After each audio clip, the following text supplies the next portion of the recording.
तो हरपाल नाम के एक भक्त थे भगवान के, खूब भजन करते थे, खूब साधना करते थे, नाम जप करते थे, कथा सुनते थे, लेकिन वो ब्याह नहीं कर रहे थे। क्यों? उनकी इच्छा थी कि जैसा मैं भजन करता हूं, जैसी मेरी भक्ति है, जैसा मेरा भाव ठाकुर जी के प्रति है, ऐसी कन्या मिले तो मैं ब्याह करूंगा, नहीं तो जीवन भर ऐसे ही रहूंगा। तभी उनके किसी रिश्तेदार ने आकर के बताया, बोले तेरे लायक कन्या मिल गई मुझको। तो हरपाल जी बोले क्या क्या गुण है उस कन्या का? बोले उस कन्या ने शर्त रखी है, मैं उसी से ब्याह करूंगी जो रोज 1000 संतों को प्रसाद पवाता हो। हरपाल जी बोले अब तो मुहूर्त भी नहीं निकलवाना, कल ही ब्याह करवा दो मेरा। ऐसी कन्या से तो मैं बिना मुहूर्त के ब्याह करूं। मुहूर्त उसके संग देखा जाता है जिसके संग यह संकोच हो या फिर यह दुविधा हो कि पता नहीं जीवन कैसा चलेगा, इससे तो मुझे भरोसा है बढ़िया जाएगा मेरा जीवन, इसी से ब्याह करा दो। कन्या ने शर्त रखी, हरपाल जी हम आपसे ब्याह तो कर रहे हैं पर हमारी शर्त मंजूर है ना, रोज 1000 संतों को प्रसाद पवाना पड़ेगा। बोला मैं निश्चित करूंगा, आप ब्याह कर लो। और ब्याह हो गया। हरपाल जी रोज 1000 महात्माओं को प्रसाद पवाते। अब देखो, अगर कोई संकल्प ले ले कि मैं 1000 महात्माओं को प्रसाद पवाऊंगा, अगर 100 महात्मा ज्यादा बढ़ जाएं, 200 महात्मा ज्यादा, उनको मना करेगा क्या? वो तो फिर अपराध बनेगा उससे। प्रसाद पवाने का संकल्प लिया तो जितने आए सबको बैठाने की जिम्मेवारी उसकी। ऐसी कथा में भी होता है, कथा में जितने लोग आए सबका स्वागत होना चाहिए, सबके लिए स्थान पर्याप्त होना चाहिए। कई जगह प्राइवेट कथा करा, हम तो मना कर देते, मत कराओ भैया, आपको अपराध लगेगा। क्यों? वैष्णव को पता चला कि कथा हो रही, वो सुनने आ गया, जगह नहीं मिली या फिर वो बैठ नहीं पाया, तो खाली रहे भले ही स्थान, पर फिर भी स्थान बड़ा रखो ताकि कोई भी आए तो कोई रहे ना कथा से, नहीं तो कथा कराने वाले को अपराध लगता है। वैष्णव बिना सुने चला गया। तो हरपाल जी ने नियम ले लिया, रोज 1000 महात्माओं को भोजन कराते। अब 1000 की जगह कभी कभी 1200 भी हो जाते, 1300 भी हो जाते, 1500 भी हो जाते, लेकिन हरपाल जी करते कुछ नहीं थे, कमाई का कोई जरिया नहीं था, केवल दादा परदादाओं की पुश्त से जो उनके पुश्तैनी धन था उसी को ही खर्च करते जा रहे थे। 1 साल तक बढ़िया चला, 1.5 साल बढ़िया चला, लेकिन 1.5 साल बाद धीरे धीरे धन खत्म होने लगा। जैसे ही धन खत्म होने लगा, हरपाल जी बड़ी चिंता में आ गए, क्या करें। पत्नी को नहीं बताते थे, क्यों? बोले इससे तो शर्त लगी, इसको क्यों बताऊं अपना दुख, इससे तो शर्त मेरी यही शर्त थी कि रोज 1000 संतों को भोजन कराना है। तो हरपाल जी ने बाहर जाते और दुकानदारों के यहां से जाकर के कर्जा लेने लगे। वो पुराने संपन्न थे तो किसी ने कर्जा देने से मना भी नहीं किया, सब देने लगे, बोले ले जा। इतना कर्जा कर लिया, 6-7 महीने तक कर्जे में भी उनके संत सेवा बंद नहीं हुई। 6-7 महीने बाद मांगने वालों ने मांगना शुरू किया, बोले हमारा दो, हमारा दो, हमारा दो, किसी का नहीं दे पाए। तो पूरे नगर में ये हो गया कि भैया हरपाल जी अब पहले जैसी स्थिति में नहीं है, कर्जा इनको देना बंद करो, ये देते ही नहीं है पैसा लौटा करके। सब बिगड़ने लगा, धन नष्ट हो गया, इज्जत चली गई, लेकिन उनकी संत सेवा नहीं रुकी, रोज संत सेवा करते। एक दिन मन में विचार करने लगे, अब क्या करूं, अब तो मुझे कोई कर्जा भी नहीं देता, गहने भी सारे बिक गए, धन भी सारा खत्म हो गया। तो हरपाल जी ने मन बनाया कि मैं चोरी करूंगा, और चोरी करके ठाकुर जी, आप लोग मत करना ऐसा, चोरी करूंगा। हरपाल जी चोरी करने जाने लगे, लेकिन हरपाल जी का नियम था कि वो किसी के धन की चोरी नहीं करते थे। संपन्न लोगों के घर में जाते थे और उनकी रसोई घर की सामग्री चुरा लाते थे, चीनी, दाल, आटा, चावल, मूंग, नमक, मिर्च, ताकि भंडारा हो जाए सवेरे। इस प्रकार महाराज चोरी होने लगी। एक घर की हुई, दो घर, अब तो हल्ला होने लगा। बोले कि घरों की सामान, राशन चोरी हो जाता है। वो बड़ा विचित्र चोर है, धन नहीं चुराता है, राशन चुरा के भागता है। ऐसी चोरी होने लगी महाराज। अब तो लोगों ने अपने अपने घरों में पहरेदारी शुरू कर दी कि चोरी ना हो। तो हरपाल जी को और दिक्कत होने लगी, क्या करें, कैसे करें। धीरे धीरे हरपाल जी इस स्थिति में आ गए कि अब संपन्न लोगों के यहां उन लोगों को ढूंढते जो ना कभी संत सेवा करते ना वैष्णव सेवा करते, और उन लोगों के यहां जाकर के थोड़ा बहुत धन चुरा लेते, स्वर्ण चुरा लेते। करना कुछ नहीं, अपना घर नहीं बनाते थे, बसाते थे, संत सेवा करते थे। ठाकुर जी रीझ गए हरपाल से। ठाकुर जी बोले, देखो ये सब चोरी कर करके और मेरे संतों को पवारा है। ठाकुर जी बोले, इस पर अनुग्रह करने जाना। भगवान सिंहासन से उठ करके तैयार होने के लिए गए, और बढ़िया महाराज नकली सी मूछ लगा करके, ऊपर सिर पर पाग पहन करके, और थोड़ा पेट सा बाहर निकाल के, गले में खूब सारी जंजीर डाल के, हाथों की हर उंगली में अंगूठी पहन करके, सोने की जूतियां डाल करके, कौंधनी सोने की पहन करके, और एक बैंत समझते, वृद्ध लोग लेकर के चलते, बैंत, सोने का मड़ा हुआ बैंत लेकर के ठाकुर जी तैयार हो गए, एक सेठ जी बन गए। लक्ष्मी भैया ने पूछा, भगवान बड़ा सुंदर स्वरूप धारण किया, कहां जा रहे हो? बोले, अपने एक भक्त से मिलने जा रहे हैं। रुक्मणी जी बोली, मैं भी चलूंगी। भगवान बोले, तुम मत चलो, तुम उसको पहचान नहीं पाओगे, तुमसे अपराध बनी जाएगा। बोले, नहीं नहीं, भक्त दर्शन करने मैं तो जाऊंगी। भगवान बोले, जल्दी तैयार हो जाओ। सब लोग इधर देखो, वहां से कोई सामग्री आ रही है, कथा यहां हो रही है, इधर देखो, और फिर हम आंख बंद कर लेंगे, चाहे आप कहीं देखो। आंख खुली है तो हमको ही देखो। रुक्मणी जी एक सेठानी बन गई, ठाकुर जी सेठ जी बन गए, और दोनों ने मन में विचार किया कि हरपाल जी को दर्शन देना है। और यहां हरपाल जी की स्थिति क्या थी? अब संत सेवा के लिए कहीं से भी धन नहीं मिल रहा था। तो हरपाल जी एक मार्ग पर जाकर के बैठ गए और सोचने लगे, कोई धनवान यहां से निकलेगा तो उसको लूट लूंगा, और लूट के भाग जाऊंगा, सारा धन संत सेवा में लगा दूंगा। तभी उस मार्ग पर कोई और तो आया नहीं, ठाकुर जी सेठ बन करके आ गए। और महाराज खूब सारे गहने पहन करके, पाग बढ़िया सोने की जड़ाऊ पाग पहन करके, ऐसे वस्त्र पहन करके, और छम छम करते चलते आ रहे हैं। उन गहने ही बज रहे हैं ठाकुर जी के।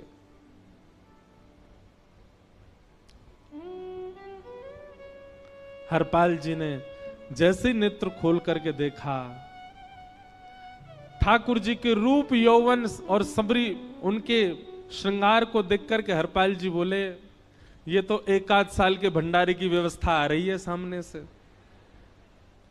इतने में ही सेठानी जी रुक्मणी जी भी आई, उनको ओहो, ये तो कम से कम 5-10 साल की व्यवस्था आ रही है।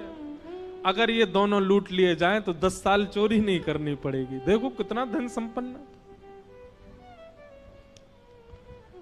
हरपाल जी के बगल में जैसे ही ठाकुर जी पहुंचे, हरपाल जी बोले, भैया जय श्री कृष्ण, प्रणाम। ठाकुर जी तो नाराज हो गए, क्या भगवान का नाम बोलता है सुबह सुबह? तुम सब लोग बड़े पाखंडी हो, ढोंगी हो, और हमने सुना इस गांव में एक रहता है, वो चोरी डकैती करता है, और फिर कहते हैं संत सेवा करता है। ऐसी काय बात की चोरी भैया? करता तो चोरी है, भले उससे भली संत सेवा करता हो, नाम उसका हरपाल है, हम सब जानते हैं। भगवान का नाम मत लो हमारे सामने। हरपाल जी समझ गए, वो तो बिल्कुल भगवत विमुख है, इसकी तो एक अंगूठी भी नहीं छोड़नी मुझको, इसका तो सब लेके जाऊंगा। अगर ये बदले में जय श्री कृष्णा बोलता तो एक आध गहना छोड़ देता है इसका में, पर ये तो इतना बिखर रहा है भगवान का नाम सुन के, इसका कुछ नहीं छोड़ूंगा, सब ले जाऊंगा।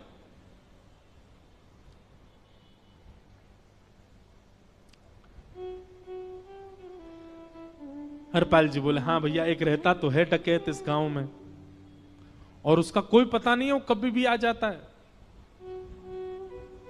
लेकिन एक मार्ग जंगल में होकर के है, उसमें गांव में नहीं जाना पड़ता। जंगल से गुप्त चुप निकल करके पूरे गांव पार हो जाएंगे, आप शहर पहुंच जाओगे। उसका रास्ता मुझे ही पता है।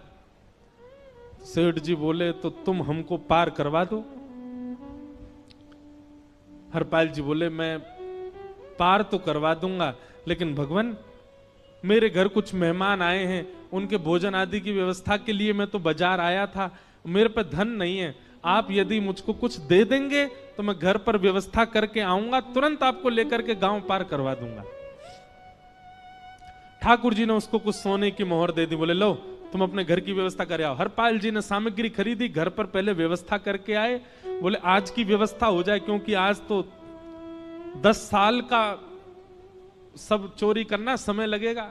पत्नी से कहा भोजन प्रसादी बनाओ, संतों को पवाओ। संत पूछेंगे मैं कहां है, तो कहना कि आप लोगों की 10 साल की व्यवस्था करने गए आज। हरपाल जी लौट करके आए और सेठ जी से कहा आइए आइए चल दीजिए मेरे साथ और हमारे संगी चलना बिल्कुल। ठाकुर जी रुक्मणी जी चलने लगे।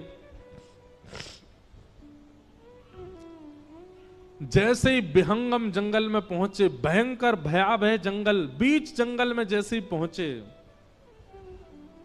हरपाल ने पीछे मुड़ करके देखा, दोनों चले आ रहे हैं। तुरंत महाराज वो तो अपने रूप में आ गया, शेर की तरह गर्जना करने लगा, अपनी लाठी धर दी सामने और अपने सिर का स्वाफा निकाल करके सामने बिछा दिया। भगवान जो सेठ जी के रूप में आया, भगवान बोले भैया जी क्या कर रहे हो? बोले मैं ही हरपाल हूं। सारे सामग्री निकालो, डाल दो यहां पे, एक चीज भी मत छोड़ना, नहीं तो तुम जानते नहीं हो तुम्हारा क्या करूंगा। ठाकुर जी तो थर थर कांपने लगे। रुक्मणी जी बोली देखो कैसा नाटक कर रहे हैं। रावण के आगे नहीं डरे थे, कुंभकर्ण के आगे नहीं डरे, हिरण्यकश्यप के आगे नहीं डरे, और वो हरपाल के आगे ऐसे कांप रहे हैं। भगवान तो मन की सब समझ जाते हैं, कौन ही मारने, वो तुम भी कांपो क्यों? बोले भक्त है भैया, ये हमारो भक्त है। अनुब्रजम में हम नित्यम पूये ये तन्य रेणु भी, इसने हमारे लिए सब गवा दिया, हमारे वैष्णव संतों के लिए सब लुटा दिया, इसके आगे भयभीत होने में कोई लज्जा नहीं। लक्ष्मी नारायण दोनों कांप रहे हैं और हरपाल कह रहा सब निकालो। ए सेठानी जी कान के कुंडल उतारो। कान कुंडल उतार दिए, नाक की नथनी उतार दी, सब उतार उतार के धर दिए, हाथों के सब कड़ूला आदि भी धर दिए। भगवान ने भी अपने सब उतार। बोले बैंत कहां लेके जा रहे, उसको भी धर दो। बोले अरे भैया बुढ़ापे की लाठी, हम गिर जाएंगे। बोले कुछ नहीं गिरोगे, धर दो इसको। जीवन में कभी राम ना, जय श्री कृष्ण बोलने पे चिल्ला रहे थे मुझ पे, रखो इसको यहां पे। सारा धर दिया। बोले बहुत बढ़िया हो गया, अब 10 साल की व्यवस्था हो गई। इतने में भगवान की कनिष्ठ उंगली में एक अंगूठी थी। हरपाल बोला ये कहां बचा के ले जा रहे हो, उसको दो। बोले अरे भैया ये तो बहुत बचपन की हमारी अंगूठी है और ये आज तक हमारी निकली ही नहीं है और ये निकल ही नहीं पाएगी, इसको बाहर हम निकाल ही नहीं सकते, इसको तो रहने दो हमारे पास। बोले तुम क्या जानो, इस अंगूठी से कम 1 हफ्ता संत भोजन होगा और तुम पे तो दया करनी नहीं है। चिल्लाए थे मुझ पे जय श्री कृष्ण बोलने पर, निकालो इसको। भगवान खूब प्रयास करें, वो नहीं निकले तो हरपाल जी ने उंगली पकड़ी। बोले इसको काट देता हूं मैं, तुम्हारे पास उंगली रहने का कोई काम नहीं है, तुम उंगली से करते ही क्या हो। और महाराज जैसे ही उंगली पकड़ करके काटने का मन किया, वो काटने ही वाले थे, इतने में ही द्वारिकाधीश भगवान शंख चक्र गदा पद्म धारण करके प्रकट हो गए सामने। रुक्मणी जी महालक्ष्मी के रूप में प्रकट हो गई और दोनों ने अपने अंक में हरपाल को भर लिया। हरपाल जी समझ नहीं पा रहे ये क्या हुआ, दूर हटे। बोले नाथ, बोले हम साक्षात द्वारिकाधीश, ये साक्षात रुक्मणी तुम्हारी भक्ति से प्रसन्न होकर तुमको दर्शन देने आए हैं। हरपाल जी घुटने के बल बैठ गए, रोने लगे, सर रख दिया चरणों में, पटकने लगे। बोले नाथ, मैंने अपने नाथ को लूटा, आज मैंने अपने स्वामी के साथ डकैती कर रहा था, मैं अपने स्वामी की उंगली काटने पर मजबूर हो गया था, इसका मतलब तो मैं पापी हूं। मेरा पाप इतना प्रचंड हो गया कि मैं आपके रूप को नहीं पहचान पाया। भगवान ने हृदय से लगा, नहीं हरिपाल, तुमने कभी अपने लिए प्रयोग थोड़ी किया। तुम्हारी पत्नी भूखे सो जाते हो, लेकिन संतों को भूखा नहीं जाने देते। ठीक है, उसके लिए भले ही तुमने वह गलत मार्ग अपनाया जो नहीं अपनाना चाहिए था, परंतु उसमें उद्देश्य कोई और तो नहीं था, मेरे जनों की सेवा ही तो थी, मेरे वैष्णवों की सेवा। और देखो हरपाल, एक मेरी बात सुनो, आज तुम्हारे मन में ग्लानि होती है कि तुमने दूसरों का धन हड़प करके और उससे संत भोजन कराया। वास्तव में इसका विधान शास्त्रों में यह बताया गया, जिसके धन से भोजन बना और संतों ने पाया, परोसा भले ही किसी ने भी हो, कार्यक्रम भले ही किसी ने भी कराया हो, पर धन जिसका लगता है पुण्य उसी को मिलता है। तुमने तो अपने गांव के, शहरों के उन लोग जो कभी संत सेवा नहीं करते थे, उनके धन चुरा चुरा करके उनको पुण्य बांटा है। तुमने कुछ गलत नहीं किया है। हां, अपने प्रयोग में यदि लेते तो पाप हो जाता, लेकिन तुमने तो एक रत्ती भी अपने प्रयोग में नहीं ली, सब संतों में लगा दी, और जितने लोगों का धन चुराया उन सबको पुण्य प्रदान कर दिया। हम तुमसे बड़े प्रसन्न हैं। हरपाल जी चरणों से लिपट गए, बोले नाथ आप बड़े कृपालु, बड़े दयालु। भगवान बोले अब हमने दर्शन दे दिया, अब हम जाएं। और सुनो, ये सारा धन हमने दिया है, 10 साल का नहीं होगा इससे। तो बोले जब तक तुम जीवित रहोगे तब तक की सेवा बनेगी, इससे संत सेवा चलती रहेगी। ये सारा धन आभूषण हम लेकर के इसीलिए आए थे ताकि तुमको अब कभी किसी से मांगना ना पड़े, किसी से हड़पना ना पड़े। भगवान जाने लगे तो हरपाल जी चरणों में गिर गए, बोले नाथ आज मैं आपके दर्शन कर पाया, मैं संत सेवा कर पाया, इसमें सबसे बड़ा योगदान मेरी पत्नी का है। उसने नियम नहीं बनाया होता तो शायद मैं कभी ऐसा नहीं करता। आप उसको दर्शन दिए बिना जाएंगे, मैं उसको क्या बताऊंगा? मैं उससे जाके कह भी नहीं पाऊंगा कि आप मुझे मिले, और उसकी वजह से आप मुझे मिले हो, कृपा कर उसको दर्शन दे दीजिए।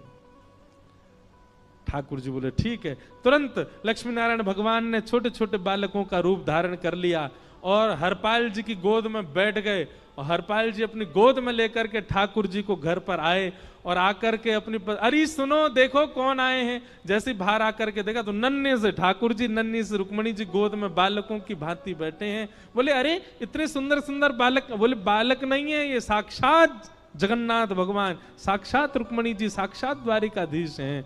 तुरंत ठाकुर जी अपने रूप में प्रकट हो गए और दोनों दंपति को दर्शन दे करके भगवान वहां से प्रस्थान कर गए।